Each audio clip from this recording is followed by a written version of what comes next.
Now, this is a doozy.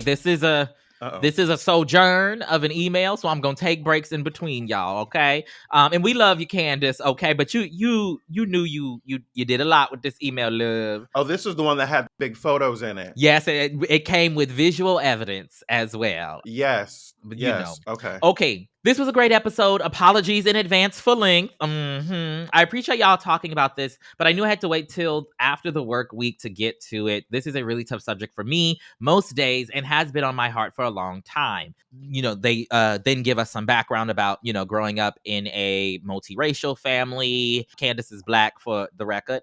Having played rugby for a long time, which is a super white sport, but like making a lot of white friends during that time. Folks that are, still in Candace's life. Now back to the email. 3 particular people are hanging in the balance with me as friends because I see how they move and respond and act. And for me, everything is information, so I can see how far you're willing to go for my liberation and yours, considering they're intrinsically tied. One friend, I've seen how they used to live tweet The Bachelor faithfully for years until The Bachelor was Black and no tweets came. Noted. How they hide things that should be said out loud in their close friends on IG. Noted. How I found out they had me muted on Twitter because I was railing about racism and white folks' behavior. Noted. Another friend is the former president of Pride for a major city, but told me they thought Will Smith should be arrested for slapping Chris Rock. Noted. I watched them move from the South to New York and called me worried about being a gentrifier. I told them flat out, you are, but it's your responsibility to support that neighborhood because Black people have been there and are being displaced to make room for that pretty new building you live in. They've decided to move to Manhattan when their lease is up, but the reason is because they're quote unquote foodie. Noted. Another friend I go back even further with. I feel like I might have lost already, despite being the best person in their wedding. Like best man, best, best man, best. What's the other one? Best person. Best person. Okay, in their wedding. But their wedding was on their property, which they bought last year in Marjorie Taylor Greene's constituency. Noted. Oh, the devil is a lie.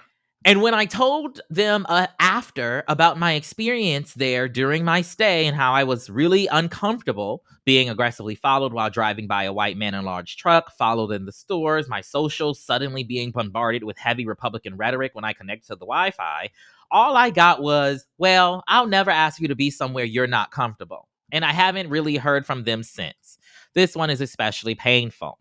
Okay, I'm taking a pit stop. Give me your thoughts thus far. I've been highlighting the noteds, the ways that these different things show up and how they speak to your experience. Black folks, right? Also knowing that there will be people who will hear them individually and think they are innocuous, or like, oh, well, that could just be that, or that could just be this, or that could just be that. But like collectively, these things begin to build an experience. So I'm thinking about that, and a little triggered, but I'm okay.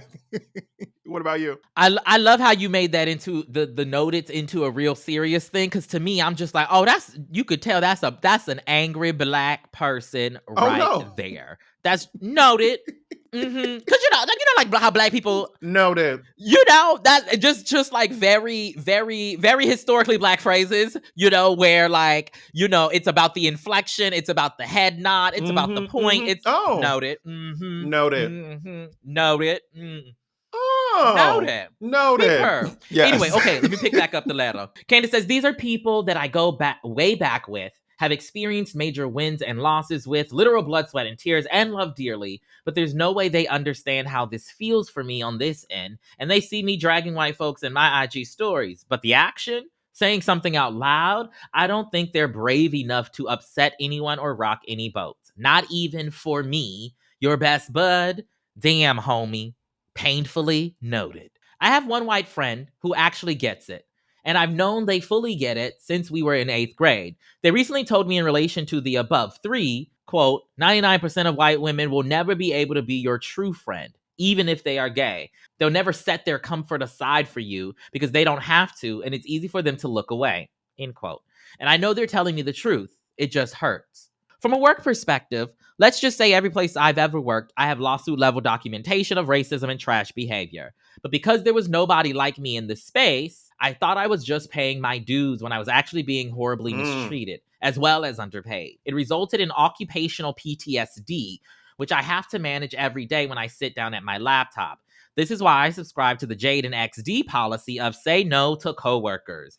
We can be cool at work to an extent, but that's it. But I know I'm currently in a precarious situation with work because, once again, I'm the only Black person on my team and at my level. And saying things out loud is something I have to step carefully with at work. So I try to be intentional in places like LinkedIn, where I only feel quote unquote safe because there are Black C suite folks in my industry speaking up on that platform about their similar experiences and how ugly this industry is. This is also personal and painful for me at all angles, but I know there will be those that will tell me they love me but are silent about my own pain.